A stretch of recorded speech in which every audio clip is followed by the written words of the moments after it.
बरतिया हो, बरती बारेली दिया बतिया हो। ए हो लइका मरतिया बरतिया हो, बरती बारेली दिया बतिया हो।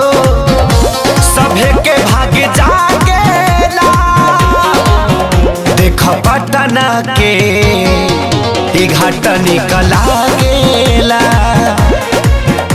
आरा छपरा के घाट निकला गेला।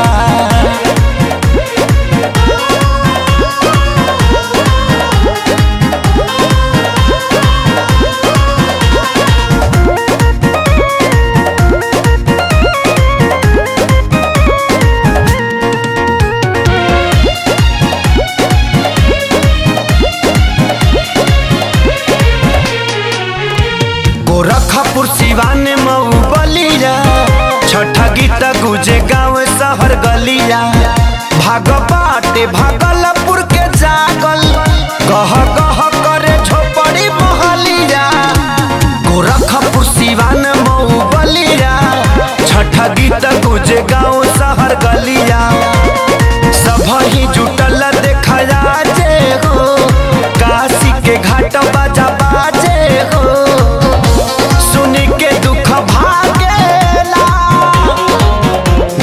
बेतिया के घाट निकला गेला, जिला बक्सर के घाट निकला गेला।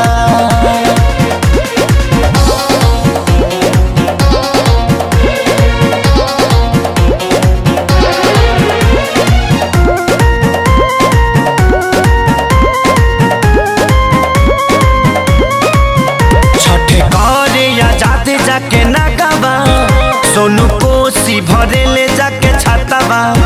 पूजा पर गोपाल से करे प्यारे लाली तो भूखल बारे तारावा। छठा करे या जाते जाके नगवा सोनू कोसी भरे ले जाके छातावा। अरे अइले रसूलपुर के सारी हो, छठी घाटे भीड़ भइल भारी हो।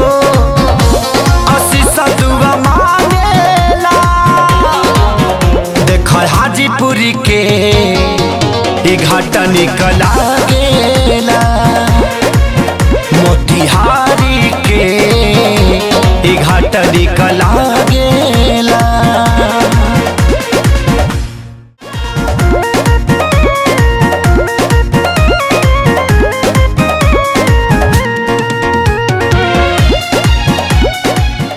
Click on the bell icon to get regular updates from Venus.